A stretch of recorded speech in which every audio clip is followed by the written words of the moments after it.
situation when insect become pest? Paste नहीं थे, हमने इनसे इनका हैबिटेट छीन लिया, हमने इनसे ग्रासेस छीन लिए, हमसे ट्रीज छीन लिए, इनका नेचुरल एनवायरनमेंट हमने अर्बनाइजेशन और इंडस्ट्रियलाइजेशन, जब इनसे ये सब कुछ हमने छीना तो हमारी जो क्रॉप्स थी उन क्रॉप्स के ऊपर जो है ये इंसेक्ट्स शिफ्ट हो गए. सो जब when an existence of an insect conflicts with the profit, convenience and welfare of human beings, फॉटेक साइंटिस्ट था, उसने डिफाइन किया कि पेस्ट जो है इंसेक्ट पेस्ट किस सिचुएशन में बनता है. वो बहुत सारे सिचुएशन था. Interference with the natural vegetation, एक पेस्ट है स्पोडोप्टेरा लेटूरा, बहुत सारी क्रॉप्स का ये सीरियस पेस्ट है. Cotton crop, vegetables, fruits, ornamental plants, उसके ऊपर एवरेज कैटरपिलर्स आपको मिलती हैं, डैमेज कर रहे होते हैं crop. That was not the pest of our crops. Basically वो ग्रासेस के ऊपर फीड आउट करता था या वीड्स के ऊपर ग्रास जो है वो फीड कर रहा था. तो हमने ये सब कुछ खत्म किया, इसलिए कि हमने अपनी day by day increasing population को सेटल डाउन करना था. सिटीज बना दिए, जंगल खत्म करते जा रहे हैं, रेजिडेंट्स खत्म करते जा रहे हैं, वेटलैंड्स खत्म करते जा रहे हैं. तो वहाँ पे इंसेक्ट्स रह रहे थे, वहाँ पे और बहुत सारे प्लांट्स रह रहे थे, उनका नेचुरल हैबिटेट हमने छीन लिया. तो as a response they shifted to our crops. और स्पोडोप्टेरा लेटूरा आज हमारी क्रॉप्स का पेस्ट है. उसके बाद है राइस हॉपर. राइस के ऊपर बहुत सारे सकिंग इंसेक्ट्स आते हैं. They are not the real pest of our rice crop. They were feeding on the grasses. Grasses खत्म किए तो ग्रासेस से वो हमारे इस राइस क्रॉप के ऊपर शिफ्ट हो गए, क्योंकि दोनों की फैमिलीज एक है. इसी तरह पोटैटो ट्यूबर मॉथ है, पोटैटो का पेस्ट नहीं है, ये भी ग्रासेस के ऊपर बीज के ऊपर फीड आउट करता था. हमने खत्म कर दिया, यहाँ पे ये शिफ्ट हो गया. ग्रासहॉपर्स काफी सारे, ये सारे ग्रासेस के ऊपर फीड करते हैं. जितने हमारी ग्रैमिनी फैमिली की क्रॉप्स लगाते हैं, हम लोग सीरियल्स लगाते हैं, उसके ऊपर ये शिफ्ट हो गए. जब हमने क्या किया, वो interfere with the natural vegetation. Nature ने जो वेजिटेशन डेवलप की थी हम उसको खत्म कर दिया.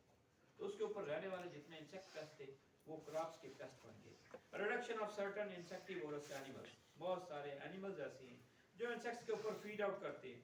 हमने उनको, उन्हीं बर्ड्स को मुख्तलिफ मकासद के लिए यूज करना शुरू किया, खाने के लिए शुरू कर दिया. बहुत सारे बर्ड्स को हम लोग फीड आउट करते हैं. वाइल्ड में जाएं तो वाइल्ड में बहुत सारे एनिमल्स जो हैं बर्ड्स के ऊपर फीड आउट करते हैं. तो वो ये जो बर्ड्स सारे थे ये काफी सारे इंसेक्ट्स के बायो कंट्रोल एजेंट्स थे. नेचर ने इनका बैलेंस रखा था, हमने वो बैलेंस डिस्टर्ब किया, जिसकी वजह से अब इंसेक्ट्स की जो पॉपुलेशन है वो बढ़ना शुरू हो गई है. प्लेयर्स हैं जैसे पैकेजेस हैं, they are killed by the human beings for various purposes. बहुत सारे बर्ड्स बाहर से आते हैं, वो भी काफी सारे इंसेक्ट्स के ऊपर फीड आउट करते हैं. हम उनको उनका शिकार करके उनको खा रहे हैं, जिसकी वजह से पहले ये था कि इन्हीं बर्ड्स की वजह से इंसेक्ट्स की पॉपुलेशन डाउन थी, अब वो अप होना शुरू हो गई. Encouragement with the suitable crop conditions, monoculture, cotton belt, rice belt, sugarcane belt. बहुत सारी क्रॉप्स ऐसी हैं जो हम लोग बेल्ट की फॉर्म में लगाते हैं. कॉटन किसी एक पार्ट में लगती है, इसी तरह राइस किसी एक पार्ट में. तो उनकी जो बीमारियां और जो कीड़े मकोड़े हैं वो फिक्स हो चुकी हैं, उनका लाइफ साइकिल ब्रेक नहीं होता. अगले साल उस जगह पे और क्रॉप लगनी चाहिए, वो क्रॉप हम नहीं लगाते. मोनोकल्चर डेवलप कर दिया, पूरे पूरे बेल्ट बना दिए. और जब क्रॉप के ऊपर ये अटैक आता है तो पूरे पाकिस्तान से जो वर्कर है, एग्रीकल्चर ऑफिसर्स हैं, हम लोग उस एक बेल्ट में शिफ्ट करते हैं. लाइफ साइकिल ब्रेक होना चाहिए बीमारियों का भी और इंसेक्ट्स का भी, वो नहीं हो रहा. ये जो मोनोकल्चर है, राइस बेल्ट बनाया, शुगर केन बेल्ट बनाया, कॉटन बेल्ट बनाया, उसकी वजह से लाइफ साइकिल ब्रेकअप नहीं होता और इंसेक्ट्स जो हैं वो बेस्ट बनते जा रहे हैं. उसके बाद है introduction of plant previously attacked by the insects and distribution through trade. बाहर से ले रहे हैं हम बहुत सारे सीड, फर्टिलाइजर्स, बहुत सारी चीजें बाहर से ले रहे हैं. ट्रेड के थ्रू बहुत सारे इंसेक्ट्स एज अ बायोवार वो भी भेज रहे हैं, हम ले भी आए. हमारे पास लेडी फिंगर के बहुत सारे पेस्ट जो हैं वो नहीं मौजूद थे. इंडिया से हमने सीड लिया, चाइना से सीड लिया, तो उसके थ्रू बहुत सारे इंसेक्ट्स आ चुके. पिंक बोलवर्म यूएसए से आया, हमने जब उनसे अमेरिकन कॉटन मंगवाई, पहले हमारे पास देसी कॉटन थी, तो जब वो आई तो उसके साथ उसके इंसेक्ट्स भी आ गए.